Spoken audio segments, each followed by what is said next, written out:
Good afternoon, people. Good afternoon, good people, good people, good people. Beautiful people, beautiful people. Um, I just wanted to say, I really encourage everybody to get out and vote, especially for the propositions that directly affect you. Um, if you don't get out and vote for the propositions specifically, especially the propositions, then it'll be left up to the people who end up do going to vote. And if they're not concerned about how the outcome of the proposition affects your community, then it's up to us to stand up and handle that business. You know what I mean? Like to go down to make the effort to go vote or mail it in or do whatever we got to do. Um, that's how in a democratic society. That's how decisions are made.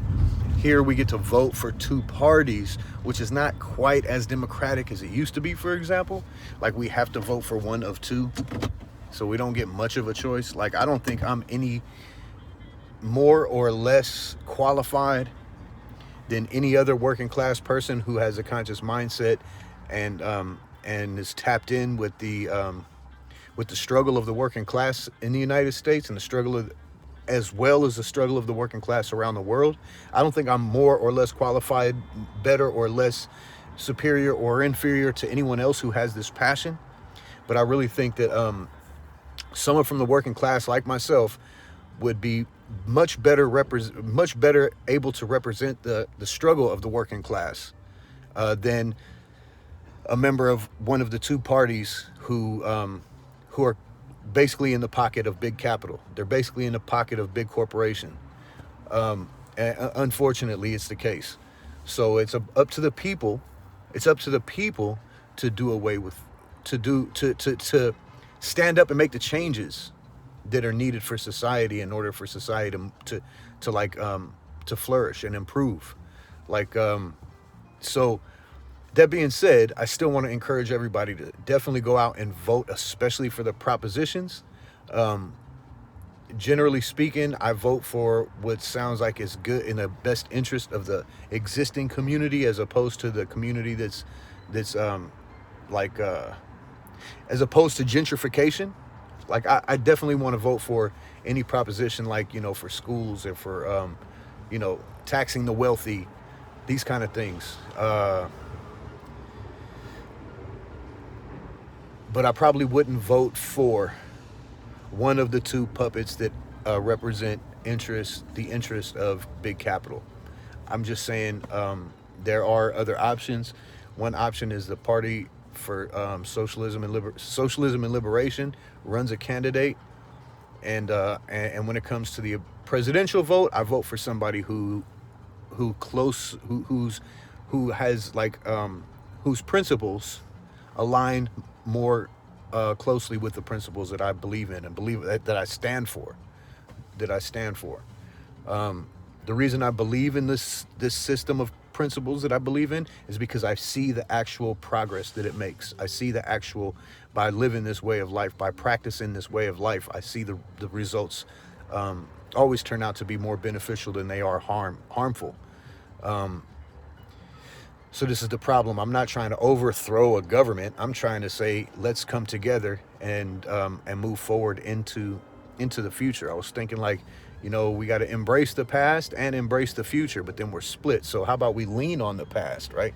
Lean on the past for understanding and wisdom and lessons, and then embrace the future, as opposed to fighting to hold on to today. You see, today the sun will rise tomorrow. The sun will rise. Um, the motorcycles are out today. The dirt bikes are out today. The sun will rise tomorrow, man. And let's embrace the change. It's not always easy. There's always going to be resistance to change, and there's a big difference between change for an oppressive change and a change of liberation, a change of relief, a change of freedom. It's a big difference than a change of more constriction. There's a big difference. So when you have oppression attempting to force upon people some change, then you're going to have a resistance to the oppression.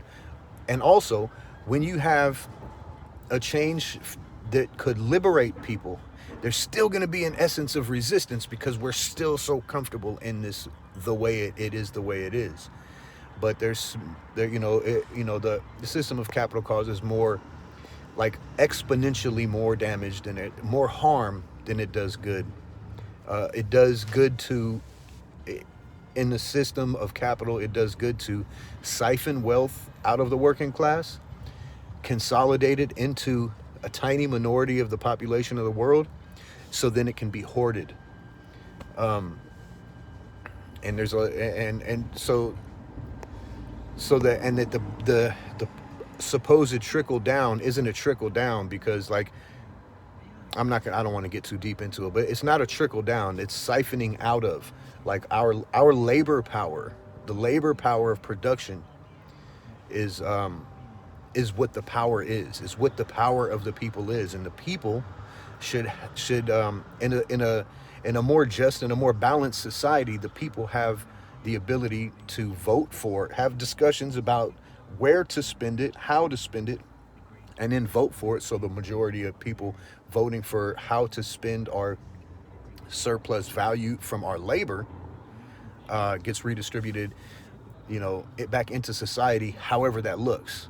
But there has to, public discussions is how it works. Like, public discussions is the way it works.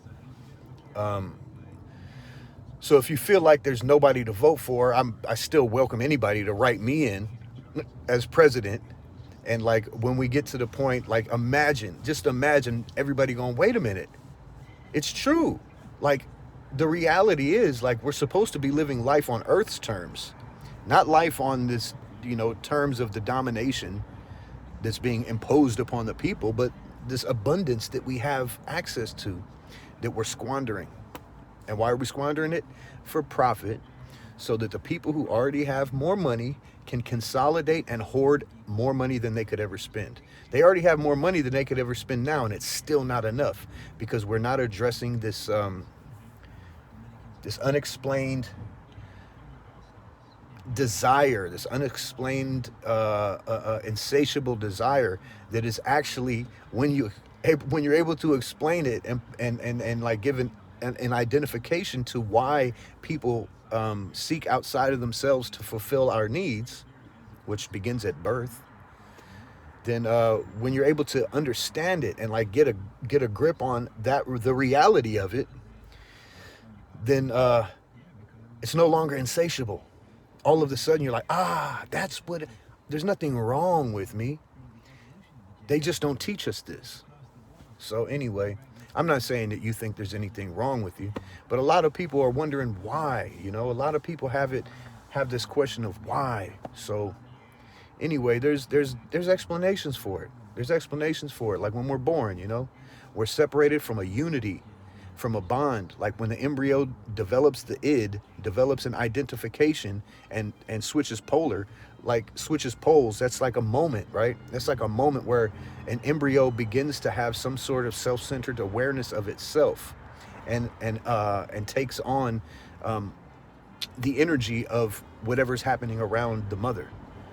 And it depends on the mother. It depends on the mother for everything. It doesn't have a concept of need, want, hunger, cold, nothing. It's just everything is provided by a force outside of itself, of the embryo, the baby in the womb. And then when that baby's born, there's a separation that happens. And then that baby depends on voicing itself, crying, to fulfill its primal needs: food, hunger, hot, being too hot, too cold, thirst, needing water, drink, sustenance, nurturing, love, compassion, all of these innate human experiences that we have. The baby depends on it. But we don't learn this as common knowledge. So that desire, that what seems to be unfulfillable human desire, it's not unfillable. We just don't have knowledge of this part of who we are. And by having knowledge of this part of who we are, it gives us a point of reference to reason with ourselves and say, oh, I get it. so maybe I do have enough. Maybe I am satisfied. Maybe I can help somebody else. It's kind of like that cup, right? That cup, we talk about being half full or half empty. Sometimes it feels like before understanding this, before hearing a mother share her actual personal experience, strength, and hope with what I'm talking about, that cup, which was like my spirit, my soul, always felt like it was bottomless. And every time I put something in it, that the part of it going through the cup felt like the instant gratification, but it was never something that I could fill. And then I got to this understanding, like, oh wow, now all of a sudden my cup is always half full. It's always half full because I have this knowledge of who I am, of the nature of humanity, the nature of being a person. It's just part of the human experience. And then once in a while my cup gets to overflow, and then I can share it. You know what I mean? Anytime my cup is more than half full, I can share it. And even when my cup is only half full, I can still share it, because I know it will be replenished, because I can tap into this spiritual nature of who people really are. Because I have an understanding. It's knowledge. It's education. It's an education that counters the false belief system that was instilled through my experience of a child, as being a childhood in this society that we live in. Like a lot of people, who's ever prepared to raise a child on their own? Like it takes a village, or it takes a collective effort to raise a child. You know what I mean? So with that, I just really want to say I'm grateful for the freedom that I had as a child, to explore my imagination, to explore trial and error. I'm also grateful for the people around me that were kind of like the bumpers of like when you go bowling, there's the alley where the ball falls in the alley and you lose, but then there's like those bumpers you can put in for kids. Like I had a community that I lived around, and it acted as our guidance. You know what I mean? And a lot of that was like trial and error, being able to play with other kids outside, being able to play together in schoolyards, being able to play together after school, being able to play together in parks, being able to explore the neighborhood, being able to explore the city on bicycles. Like this is stuff that is, essential to social interaction. We learn a lot from these phones, but there's so much more essential human interaction that happens when people come together and learn from each other. And that's even from being a baby on.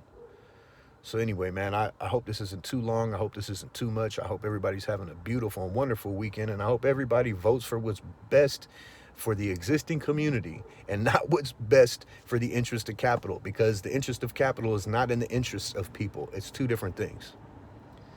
Even if the person believes that their own personal interest is capital, then their personal interest is actually going against themselves. It's just, unfortunately, we have to survive under the system of capitalism. And it's about leaning on the past and seeing how many people sacrifice not just their life and death, but sacrifice their entire life to forward this momentum of social freedom, of social liberty, of social rights that we have. Lean on that and remember that it's our responsibility now to accept the baton, and so we can keep running with it and pass it forward to the next generation. And that's God's talk right there. This is not even me talking. This is a compilation of knowledge that I've absorbed, and I find true in the whole balance of my spirit, man. So anyway, I just want to say peace and power to the people. Peace, love, respect, and happiness is much more of a rewarding goal than doing whatever it takes for the next buck, doing whatever it takes for the next hit. You know what I mean? So anyway, 4:17. I was trying to end it right at 1415, but it didn't happen that way. Anyway, much love, everybody. Peace.